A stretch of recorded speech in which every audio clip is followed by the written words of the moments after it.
Shalom, saudara-saudaraku yang dikasihi oleh Kristus. Berjumpa lagi kita di dalam renungan keluarga kali ini. Dan kita akan membahas tentang salah satu kebutuhan utama tiap keluarga. Sebelum melanjutkan pembahasan, marilah kita dengar lagu pujian yang akan merupakan dasar renungan kita pada hari ini. Kita dengarkan bersama-sama.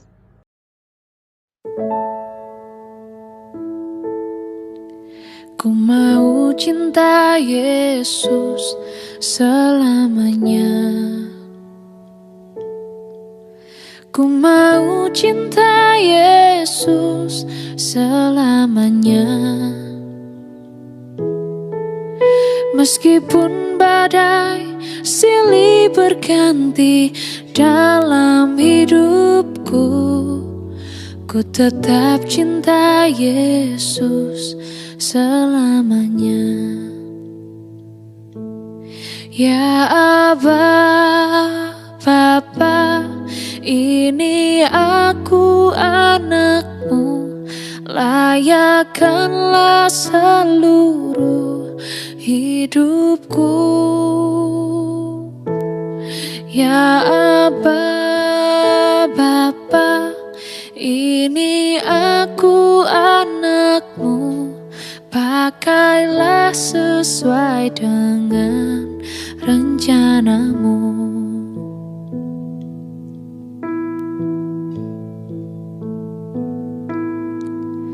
Ku mau cinta Yesus selamanya. Ku mau cinta Yesus selamanya. Meskipun badai silih berganti dalam hidupku, ku tetap cinta Yesus selamanya. Ya Aba, Bapa, ini aku anakmu, layakkanlah seluruh hidupku. Ya Aba, Bapa, ini aku anakmu, pakailah sesuai dengan rencanamu.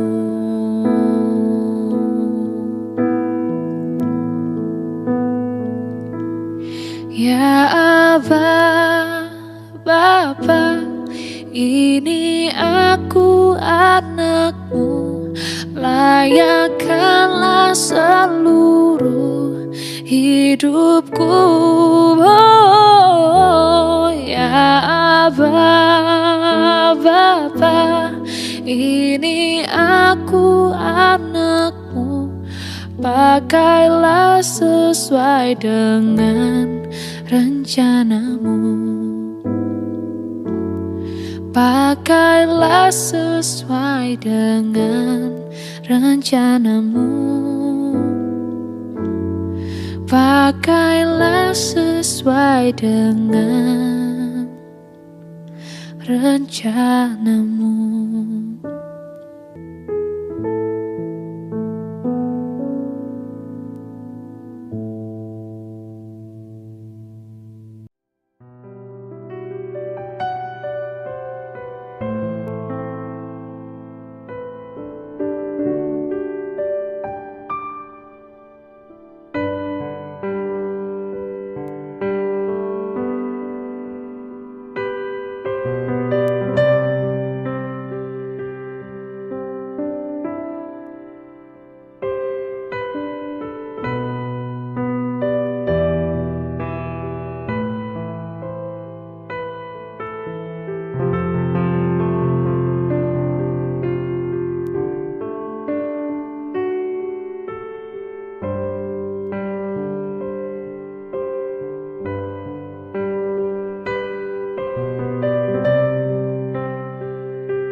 Marilah kita berdoa.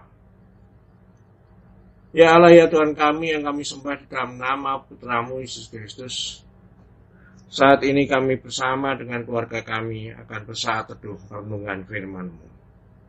Kiranya Roh Kudus-Mu dapat turun dan membimbing kami, sehingga firman yang kami renungkan pada hari ini dapat merupakan petunjuk jalan kami dalam menapaki kehidupan ini. Hanya di dalam nama Putra-Mu Yesus Kristus kami berdoa.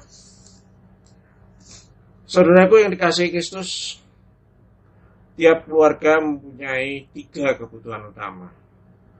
Dan di dalam adat Jawa dikatakan bahwa tiap keluarga mempunyai kebutuhan akan sandang, pangan, dan papan. Sandang adalah pakaian yang kita pakai. Sandang mencerminkan siapa kita, status kita di dalam masyarakat, dan bagaimana kita memenuhi sopan santun dalam pergaulan. Pangan ataupun makanan adalah apa yang kita makan. Bagaimana kita mendapatkan energi untuk melanjutkan kehidupan kita dan sesuatu yang kita nikmati.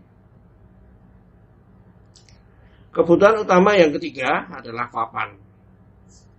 Papan bukan papan kayu, akan tetapi tempat kita hidup. Tempat kita beristirahat dan tempat kita memulai kegiatan kita sehari-hari. Kita biasa menyebutnya sebagai rumah. Terkadang kita salah mengartikan bahwa rumah adalah bangunannya. Bangunan yang kita tinggali, tempat kita berteduh, tempat melepaskan penat, dan tempat kita berinteraksi dengan keluarga kita setelah kita bekerja. Tetapi sebenarnya arti rumah bukan hanya bangunannya belaka. Dalam bahasa Inggris kita kenal adanya 2 istilah, yaitu house, bangunannya, dan home, tempat di mana keluarga kita hidup, menetap, dan berinteraksi satu dengan lain, antara suami dengan istri, antara orang tua dengan anak, dan antara sesama anak. Terlebih rumah harus merupakan tempat di mana kita menyembah dan berinteraksi dengan Tuhan, bait Allah kita dan gereja kita sehari-hari. Dalam bahasa Inggris, rumah yang ideal dikatakan sebagai home sweet home. Apakah persyaratan suatu rumah sehingga dapat dikatakan home sweet home? Salomo mengubah Mazmur 127 yang bunyinya demikian. Jikalau bukan Tuhan yang membangun rumah, sia-sialah usaha orang yang membangunnya. Jikalau bukan Tuhan yang mengawal kota, sia-sialah pengawal berjaga-jaga. Sia-sialah kamu bangun pagi-pagi dan duduk-duduk sampai jauh malam, dan makan roti yang diperoleh dengan susah payah, sebab ia memberikannya kepada yang dicintainya pada waktu tidur. Sesungguhnya anak-anak lelaki adalah milik pusaka daripada Tuhan, dan buah kandungan adalah suatu upah. Seperti anak-anak panah di tangan pahlawan, demikian pula anak-anak pada masa muda. Berbahagialah orang yang telah membuat penuh tabung panahnya dengan semuanya itu. Ia tidak akan mendapat malu apabila ia berbicara dengan musuh-musuh di pintu gerbang. Demikianlah saudara. Saudara, walaupun pendek akan tapi Mazmur ini merupakan Mazmur yang penting. Mazmur ini merupakan salah satu sekumpulan Mazmur yang dikatakan sebagai nyanyian ziarah atau syir, nama alot di dalam bahasa Ibraninya. Sesuai dengan catatan di ayat 1, Mazmur ziarah adalah sejumlah lagu yang dinyanyikan ketika orang mendaki ke Yerusalem dari berbagai tempat untuk berziarah dan beribadah pada 3 hari raya agung sesuai dengan aturan Taurat, yaitu Hari Raya Paskah, Pesta Panen, dan Hari Raya Pondok Daun. Kita dapat baca semuanya di dalam Ulangan 16 ayat yang ke-16. Saudaraku, penekanan Mazmur itu adalah pada ayat pertama dan kedua. Home yang merupakan sweet home adalah rumah di mana interaksi antar anggota keluarga yang mendiami rumah itu adalah interaksi yang berdasarkan kasih, di mana setiap anggota keluarga dapat dikuatkan apapun yang terjadi. Rumah yang seperti ini akan merupakan landasan dan sandaran yang kokoh bagi setiap anggota yang mendiaminya di dalam segala keadaan, terutama di dalam masa pandemi seperti ini, di mana spiritualitas kita dapat terganggu, melihat dan merasakan sakitnya, atau bahkan merasakan kepergian orang yang kita kasihi, yang dapat dipanggil Tuhan secara tiba-tiba. Keadaan yang tidak menentu, keadaan yang mencekam, terkadang mengganggu spiritualis kita. Dan Salomo menuliskan bahwa bila mana kita menginginkan rumah sebagai sumber kedamaian, sumber ketentraman, sumber ketenangan, sumber kekuatan, sumber motivasi, dan sumber pengenalan akan kasih Tuhan, serta sumber segala yang baik, dan rumah di mana interaksi antar anggota rumah tangga yang mendiaminya berdasarkan cinta kasih sejati, maka persyaratan utamanya adalah bahwa rumah itu dibangun oleh Tuhan sendiri. Bagi orang percaya, Tuhan harus menjadi fondasi dalam seluruh area kehidupan, baik di dalam membangun rumah, karier, maupun keluarga. Tanpa Tuhan, segalanya akan berakhir dengan kesia-siaan. Home yang sweet home tidak perlu mewah ataupun megah, tidak perlu berisikan mobil-mobil yang mutakhir, akan tetapi harus berdasarkan cinta kasih Tuhan. Fondasi yang benar dalam mengerjakan segala sesuatu merupakan hal yang mutlak dipahami oleh setiap orang percaya. Di dalam setiap aspek, Tuhan harus menjadi dasar dan pusat kehidupan. Rumah tangga harus dibangun atas dasar takut akan Tuhan. Keamanan yang sungguhnya hanya diperoleh di dalam Tuhan. Keamanan yang bukan hanya menyangkut keselamatan jiwa semata, akan tetapi juga kebutuhan fisik yang diperlukan hari demi hari. Dan kesemuanya ini tersedia dalam pemberian Tuhan. Kerja keras dari pagi hingga larut malam tanpa Tuhan justru akan mengorbankan banyak hal, baik kesehatan maupun relasi dengan sesama anggota keluarga. Hubungan orang tua dan anak dapat menjadi rusak akibat orang tua yang gila kerja. Semua aspek kehidupan yang kita jalani jangan sampai berlalu tanpa kemampuan untuk melihat campur tangan Tuhan di dalamnya. Tuhan berdaulat dalam kehidupan kita dan jangan pernah lupa akan kedaulatan Tuhan itu. Oleh karena itu, marilah kita bangun rumah kita dengan kasih Tuhan, dengan takut akan Tuhan, dan kita tegakkan mezbah Tuhan di dalamnya. Kita penuhi anggota keluarga kita dengan kegemaran akan sabda Tuhan dan cinta kasih Tuhan. Rumah yang demikian, yang dibangun berdasarkan kasih Tuhan, akan bertahan di masa yang susah seperti apapun. Bahkan di masa pandemi corona yang pada saat ini kita alami. Tuhan memberkati. Marilah kita berdoa. Tuhan, telah kami renungi dan kami sadari bahwa ternyata rumah yang Kau maksudkan adalah bukan bangunan, akan tetapi isinya. Dan rumah yang akan kami bangun atau perbaiki pada saat ini hanyalah berarti dan akan menjadi rumah kami yang sebenarnya. Rumah yang menyediakan kasih, rumah yang menyediakan topangan spiritualitas kita, keluarga kami, bila Engkau yang membangunnya. Terima kasih atas pencerahan ini dan kiranya Engkau memberkati semua yang mendengarkannya. Marilah kita terima berkat Tuhan.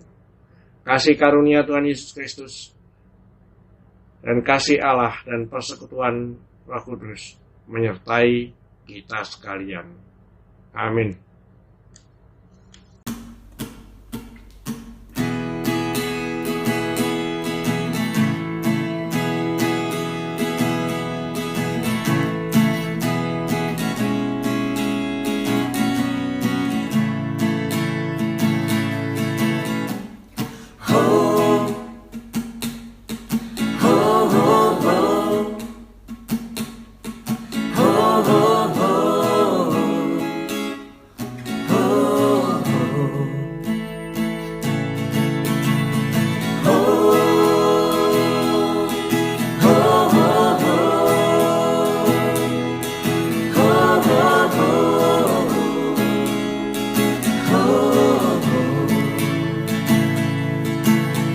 Tuhan menetapkan langkah-langkah orang yang hidupnya berkenan kepadanya. Apabila ia jatuh, tak sampai tergeletak, sebab Tuhan menopang tangannya. Tuhan menetapkan langkah-langkah orang yang hidupnya berkenan kepadanya. Apabila ia jatuh, tak sampai tergeletak, sebab Tuhan menopang tangannya. Tangannya,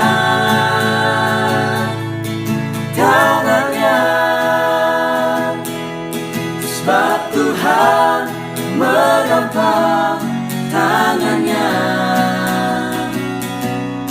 Apabila ia jatuh, tak sampai tergeletak, sebab Tuhan menopang tangannya.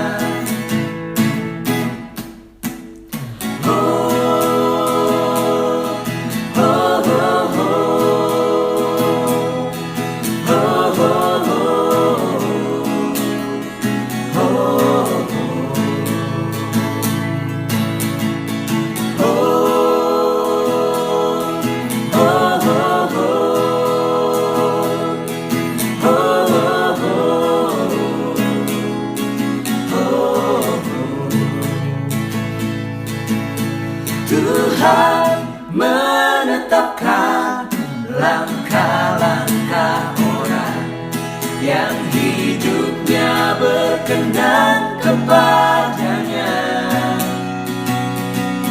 Apabila ia jatuh, tak sampai tergeletak, sebab Tuhan menopang tangannya. Tangannya,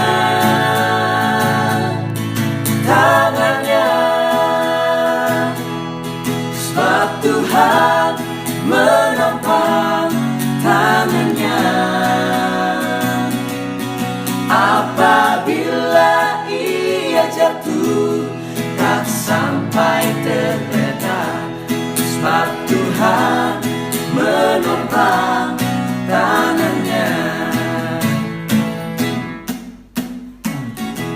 Firman Tuhan di dalam Mazmur 37 ayat 23 dan 24 berkata, Tuhan menetapkan langkah-langkah orang yang hidupnya berkenan kepadanya. Apabila ia jatuh, tidaklah sampai tergeletak, sebab Tuhan menopang tangannya.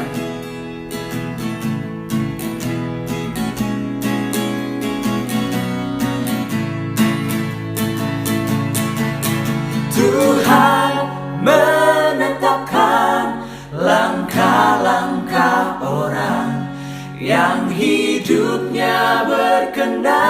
kepadanya. Apabila ia jatuh, tak sampai tergeletak, sebab Tuhan menopang tangannya. Tangannya, tangannya, sebab Tuhan menopang tangannya. Apabila ia jatuh, tak sampai tergeletak, sebab Tuhan menopang tangannya. Tangannya, tangannya, sebab Tuhan menopang tangannya. Apabila ia jatuh, tak sampai tergeletak, sebab Tuhan menopang